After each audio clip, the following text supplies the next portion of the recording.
बिस्मिल्लाहिर्रहमानिर्रहीम। मैं हूं मोहम्मद मुश्ताक और आज हमारा टॉपिक ऑफ कन्वर्सेशन है Japanese three techniques to stop over thinking. Over thinking जो है ना, आपको पहले तो इसका मतलब बता दूं कि ओवर थिंकिंग होता है हद से ज्यादा सोचों में गुम जाना। पंजाबी जुबान में कहते हैं सोची पिया ते बंदा गया। तो भाईजान, अपने दिमाग की भी केयर करें। हर वक्त अगर कुछ चीज़ें अगर आप अपने दिमाग के अंदर घुसेड़े रखेंगे तो डेफिनेटली आपका जो दिमाग है ना, इसकी कॉम्पिटेंसीज बुरी तरह डैमेज होकर रह जाएंगी। तो आप ओवर थिंकिंग से बचें। इसकी एक सादा सी एग्जांपल है। आप 5 किलोग्राम का जो वजन है वो 1 घंटे के लिए उठाए रखेंगे तो आपका जिस्म, आपकी बॉडी जो है वो डेफिनेटली थकावट का सामना करेगी। अगर आपको 10 घंटे के लिए वही वजन उठाना पड़े तो मजीद ज्यादा दिमाग, आपका जो जिस्म है, सुन्न होकर रह जाएगा। अगर जो 24 घंटे के लिए आपको वजन उठाकर खड़े रहना पड़े तो आप खुद सोचें कि आपका क्या हाल हो जाएगा। तो बिल्कुल आपका जो दिमाग है ना, ये भी तो भाई आपके जिस्म का एक इंपॉर्टेंट तरीन हिस्सा है। तो इसकी भी केयर आपने खुद करनी है। अगर एक गैर जरूरी वजन जो है वो 24 घंटे, एक हफ्ता, एक महीना, 2 माह आप मुसलसल उठाए फिरेंगे तो बताएं आपके दिमाग का क्या हाल होगा। तो भाई, जापानीज ने ना 3 ऐसी टेक्निक्स बताए हैं जिसकी वजह से हम ओवर थिंकिंग से अपने आप को बचा सकते हैं। तो पहली टेक्निक है इकिगई। जापानीज जुबान में क्या बोलते हैं पहली टेक्निक को? इकिगई। इसका मतलब यह है कि must be purpose in life, कि आपकी जो जिंदगी है ना, ये हर सूरत में पर्पसफुल होनी चाहिए। आपकी जिंदगी का कोई ना कोई इंपॉर्टेंट तरीन मकसद होना चाहिए। देखें, आप कोई छोटा सा काम भी ले लेना, अगर वो बेमकसद हो, बेवक्त हो, तो वो डेफिनेटली आपके वक्त का ज़िया है, आपके वक्त को ज़ाय करने के बराबर है। तो आपकी जिंदगी क्या कोई आम चीज है कि जिसे आप फजूल और थर्ड क्लास कामों के अंदर अंगेज रख कर ज़ाय कर दें? और भाई, आपकी जिंदगी जो है ना, ये सिर्फ वन टाइम है, सिर्फ एक वक्त की अपॉर्चुनिटी है आपके पास। इसमें जो करना है आप कर लें। आपके पास ज़ाय करने के लिए वक्त आ कहां से गया? आपने इस थोड़े से स्पैन ऑफ टाइम के अंदर अपने आप को दुनिया में भी कामयाब करना है और आखिरत के लिए भी तैयार रखना है। तो फिर आपके पास ज़ाय करने के लिए वक्त आ कहां से जाता है? तो इकिगई का मतलब क्या है कि must spend your life purposeful. तो इसने ना इकिगई के 4 रूल्स हैं। जापानीज 4 रूल्स बताते हैं कि आप अपनी लाइफ को पर्पसफुल कैसे बना सकते हैं। तो पहला रूल है इकिगई का, डू व्हाट यू लव। आप वो काम करें जिससे आप मोहब्बत करते हैं। देखें, आप कोई भी वो काम ना करें जिसकी वजह से आप मेंटली डिस्टॉर्शन का शिकार हों। आप कोई भी वो काम ना करें जिसमें आपका दिल ना लगे।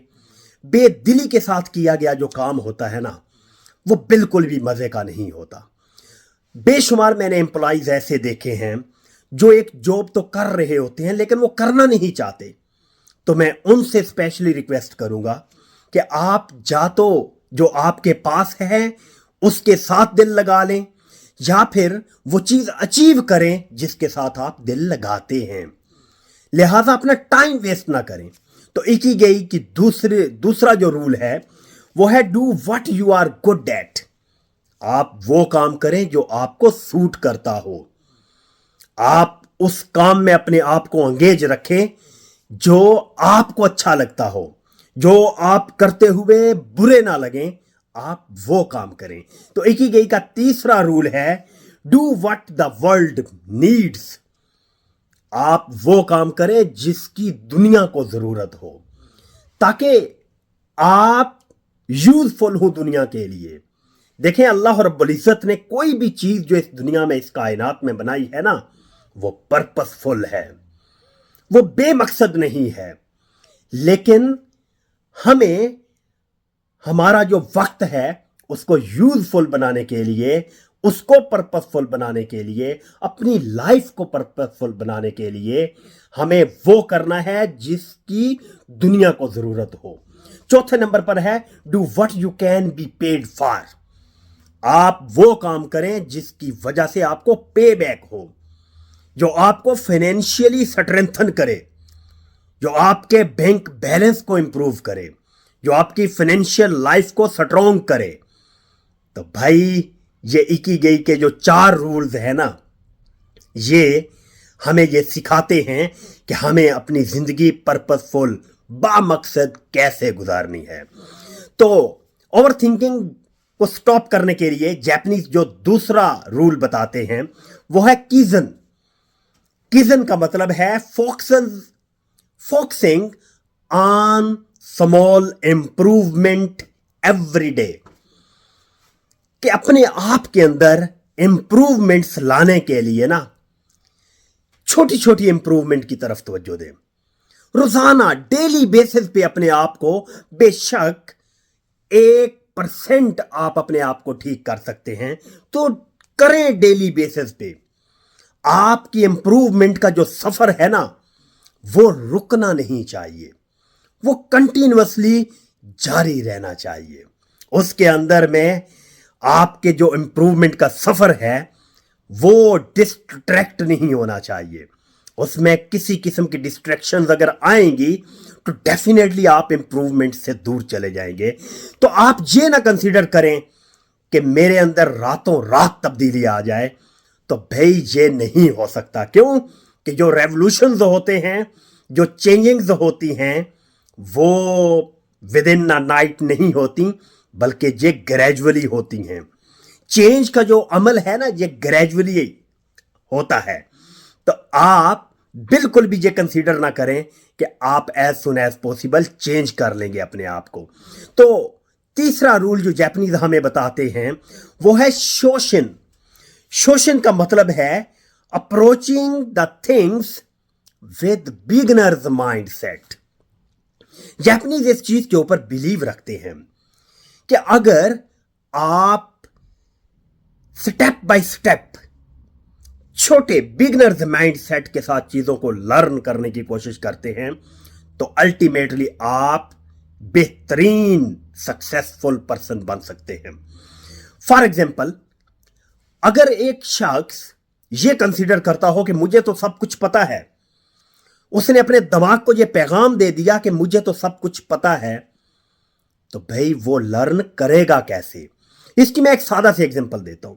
आप एक गिलास ऑफ वाटर लें और उस एक गिलास को पानी के साथ आप भर दें। आप उस भरे हुए गिलास के अंदर मजीद पानी डालेंगे तो वो डेफिनेटली पानी गिर जाएगा। क्यों? कि वो ऑलरेडी पानी के साथ वो गिलास भरा हुआ है। और दूसरा, आप एक खाली एम्प्टी गिलास ले लें। आप उसके अंदर जब पानी डालेंगे तो पानी उसके अंदर समा जाएगा। क्यों? कि वो गिलास जो है ना वो बिगिनर्स माइंडसेट के साथ है। उसने अपने आप को खाली समझा हुआ है।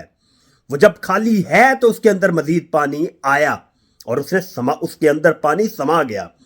तो बिल्कुल ये बर्तन जो है ना गिलास की तरह, हमारा दिमाग भी एक बर्तन है। इसको अगर आप खाली कंसीडर करेंगे तो कुछ लर्न कर पाएंगे। अगर आप ये समझेंगे कि हमारा दिमाग तो फुल ऑफ इंफॉर्मेशन है, फुल ऑफ लर्निंग है, तो आप जो कुछ इस दिमाग के अंदर अंडेलेंगे वो गिर जाएगा। तो लिहाजा आप कुछ भी लर्न करें तो बिगिनर्स माइंडसेट के साथ। Wish you good luck.